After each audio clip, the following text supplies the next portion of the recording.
आज हम Thai horror series को आगे बढ़ाते हैं। फ्लाइट 407। ये फिल्म एक सच्ची घटना पर आधारित है। थाईलैंड में एक बदनाम विमान था जिसमें कई बार भीषण हवाई दुर्घटनाएं हो चुकी थीं, जिनमें बड़ी संख्या में यात्रियों की मौत हो गई थी। लेकिन लागत बचाने के लिए एयरलाइन कंपनी ने उस हादसे का शिकार हो चुके विमान की मरम्मत करवाकर उसे दोबारा उड़ान के लिए इस्तेमाल में ला दिया। जेरा इस उड़ान की एयर होस्टेस है। उड़ान भरने के लिए तैयार खड़े विमान को देखते हुए उसके मन में एक अजीब सा डर बैठ जाता है। वहीं आवेई एक इंजीनियर है जो विमान की आखिरी जांच कर रहा होता है। तभी अचानक उसकी आंखों के सामने पीछे से एक परछाई सी गुजरती है। आवेई इसे अपनी वहम समझता है, लेकिन जब वह जाने लगता है तो पाता है कि कार्गो केबिन का दरवाजा अंदर से बंद हो चुका है। वह तुरंत वॉकी टॉकी से अपने साथियों को बुलाने की कोशिश करता है, लेकिन उस समय एयर होस्टेस यात्री सुरक्षा नियमों को नृत्य के जरिए समझा रही होती है, इसलिए किसी का ध्यान उसकी आवाज पर नहीं जाता। जैसे जैसे विमान धीरे धीरे उड़ान भरता है, एयर होस्टेस यात्रियों के लिए खाना तैयार करने लगती है। तभी खाने के बर्तनों की अलमारी किसी वजह से खुलने का नाम ही नहीं लेती। जेरा को कुछ याद आता है और वह पूरी ताकत से अलमारी पर मुक्का मारती है। दरवाजा तुरंत खुल जाता है। उसे याद आता है कि पिछली बार हुई दुर्घटना से पहले भी कुछ ऐसा ही हुआ था। उसका बुरा एहसास और गहरा हो जाता है। तभी जेरा को अपने पीछे अचानक ठंडी सी हवा का एहसास होता है। वह जैसे ही पीछे मुड़ती है, लेकिन अजीब घटनाएं यहीं नहीं रुकती। जब जेरा यात्री केबिन में पहुंचती है तो दो यात्री देखते हैं कि उसके पीछे जूतों के निशान बने हुए हैं। उन्हें एहसास हो जाता है कि विमान में कोई अशुभ चीज मौजूद है। एक भिक्षु डर के मारे तुरंत बौद्ध मंत्रों का जाप करने लगता है। इसी दौरान विमान एक भयंकर तूफानी इलाके से गुजरता है और जोर जोर से हिलने लगता है। कार्गो केबिन में बंद आवेई को ऑक्सीजन की कमी होने लगती है और उसमें खड़े होने की भी ताकत नहीं बचती। पता नहीं यह उसका भ्रम था या सच, लेकिन उसे लगता है कि नया नवेला विमान अचानक पूरी तरह जर्जर हो गया है और उसके सामने कई डरावनी परछाइयां दिखाई देने लगती हैं। आवे डर के मारे कांपने लगता है। अच्छी बात यह होती है कि तभी सह पायलट कार्गो केबिन की चेतावनी लाइट को लगातार चमकते हुए देखता है और जांच के लिए वहां पहुंच जाता है। इस तरह आवेई की जान बच जाती है। लेकिन जब सह पायलट वापस लौटने लगता है तो जमीन पर फैली गंदगी को देखकर वह सोच में पड़ जाता है कि यह आखिर है क्या। तभी अचानक उसके सामने से एक भूतिया साया गुजर जाता है। वह टॉर्च जलाकर देखता है और पाता है कि केबिन पूरी तरह टूटा फूटा दिखाई दे रहा है। वह इसे अपनी आंखों का धोखा समझता है और कार्गो केबिन की लाइट चालू कर देता है। लेकिन अगले ही पल पता नहीं उसने क्या देखा या क्या झेला, जब वह वापस यात्री केबिन में लौटता है तो उसकी आंखें पूरी तरह सुन्न हो चुकी थीं। जेरा की आंखों के सामने ही उसका शरीर अचानक हवा में गायब हो गया। इससे भी ज्यादा डरावनी बात यह थी कि जो विमान कुछ पल पहले बिल्कुल नया लग रहा था, वह अब अचानक जंग लगा, टूटा फूटा दिखाई देने लगा। खाना परोसने वाली एयर होस्टेस अचानक जमीन पर बेहोश होकर गिर पड़ी। इसके बाद सभी यात्री किसी के वश में जैसे आ गए। उनके शरीर अपने आप अजीब तरह से मरोड़ खाने लगे। आवेई समझ गया कि यह केबिन में दबाव कम होने से ऑक्सीजन की कमी का असर है। उसने जेरा से कहा कि तुरंत कप्तान को सूचना दे। फिर उसने अपनी बची खुची ताकत से ऑक्सीजन मास्क नीचे गिराए और खुद बेहोश हो गया। जब जेरा वापस लौटी तो उसने देखा कि एक पुरानी जर्जर सी ट्रॉली धीरे धीरे केबिन में धकेली जा रही है। चाय या कॉफी लेंगी? कुछ और चाहिए? जेरा उसे घूर ही रही थी कि तभी होश में आए आवेई से वह बुरी तरह चौंक गई। दोनों जल्दी से आगे वाले केबिन में पहुंचे। वहां कुछ लोग ऑक्सीजन की कमी से मर चुके थे और आपातकालीन ऑक्सीजन ज्यादा देर तक नहीं चलने वाली थी। आवेई कप्तान को बताने जाना चाहता था, लेकिन पासवर्ड डालने के बाद भी कॉकपिट का दरवाजा खुल ही नहीं रहा था। मजबूर होकर आवेई को नीचे जाकर प्रेशर सिस्टम ठीक करना पड़ा। अंदर का हाल पूरी तरह बर्बाद था और पीछे पीछे भूतिया साए चमक रहे थे, लेकिन दोनों को इसका एहसास नहीं हुआ और वे सिस्टम ठीक करने में लगे रहे। थोड़ी देर बाद जेरा की ऑक्सीजन खत्म हो गई और वह बेहोश हो गई। अचेतन अवस्था में उसने देखा कि आवेई के चारों ओर भूतों की भीड़ खड़ी है।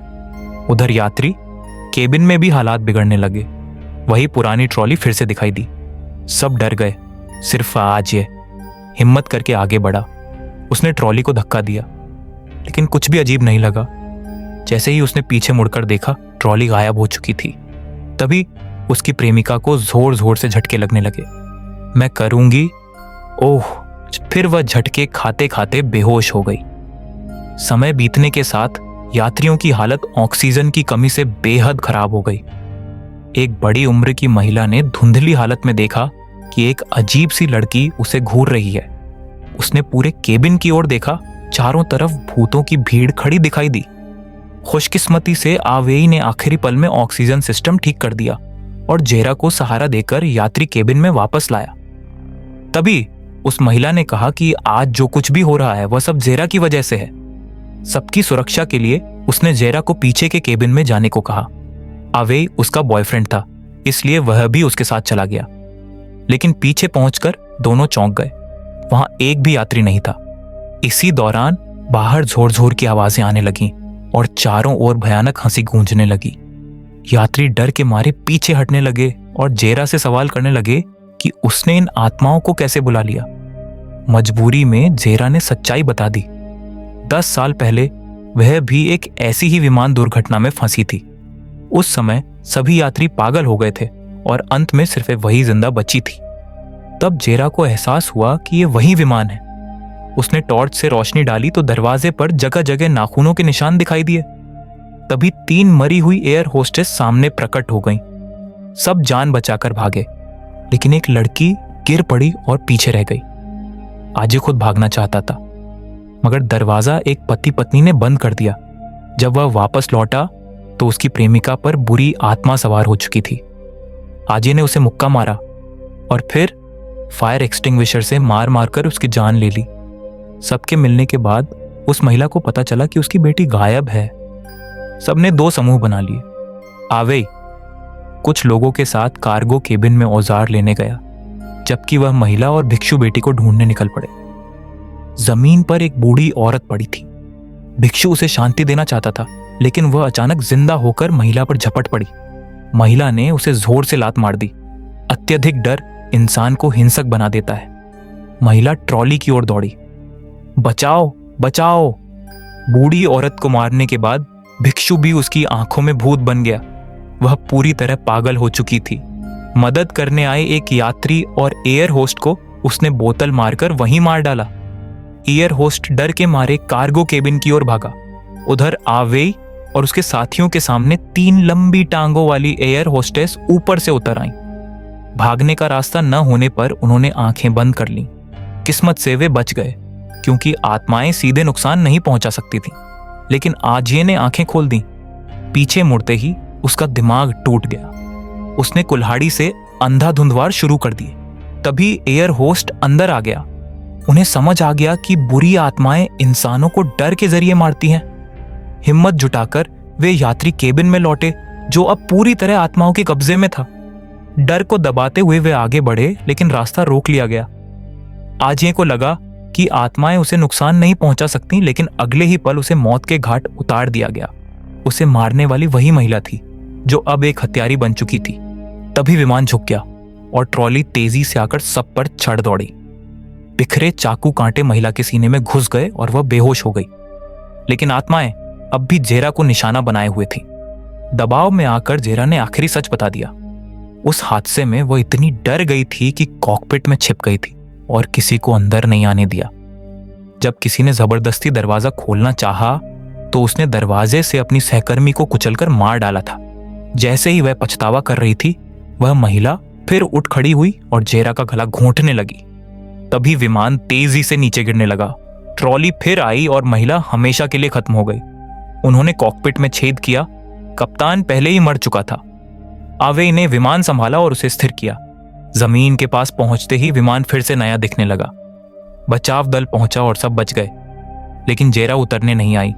जब उसने देखा कि बचाव कर्मी उसके शरीर के आर पार जा रहे हैं, तब सच सामने आया। वह पहले ही मर चुकी थी। अपने की सजा पाकर उसकी आत्मा हमेशा के लिए विमान में कैद हो गई। बाद में फ्लाइट नंबर 407 को फिर से गोदाम में बंद कर दिया गया और वादा किया गया कि इसे कभी दोबारा उड़ाया नहीं जाएगा।